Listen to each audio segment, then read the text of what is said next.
Life, Love and the Pursuit of Real Estate welcomes you again today. Very, very quickly, keeping these videos as short as I can, but trying to have a bit of an impact and a bit of a punch in your life. I want to cover a couple other things. My observations of late is that even with all the social media around, etc., is that we're becoming a little bit ignorant. And I wanted to bring up some points just to make sure that a lot of us just stay on track.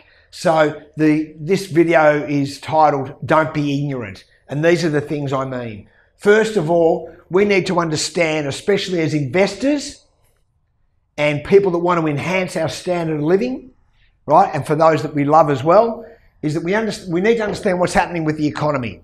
Because no matter what happens, the economy is going to continue. So we need to be able to manipulate ourselves through the maze. So we need to know and have a handle on that. Second of all, we need to know what's happening with the politics.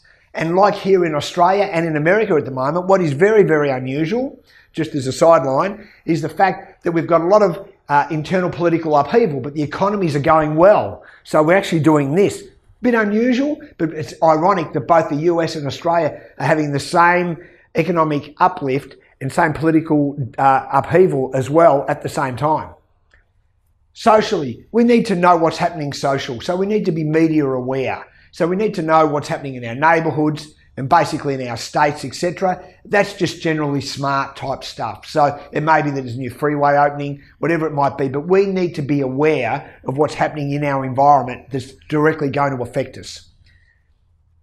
4, government and federal state politics. We need to know what's happening with our governments, where they're spending their money, as I've mentioned previous times and I'm a big advocate on, and we need to be able to understand if there is a political shift. And that relates me very much to the bottom one, which is media bias. What we're suffering in this country at the moment, and I think it's very prevalent in other Western countries, is strong media bias. There are 1 or 2 TV stations here that are in Melbourne that are very left-wing orientated.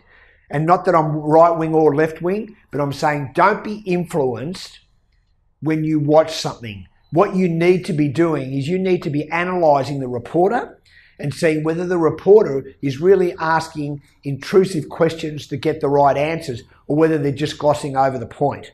So therefore, media bias can affect, and it affects me greatly because there's some stations that I don't watch, there's some radio stations that I don't listen to, right? And for instance, I'm a big fan here in Australia of the Australian newspaper. I like it. I think it's a very well-read newspaper, and I generally find it's pretty much middle of the road. That's only my opinion. Now, the reality of that is, though, is that I don't want to be making any investment decisions or any personal decisions based on someone else's bias. So therefore, you have to be really, really aware of that. And that's tip number 5.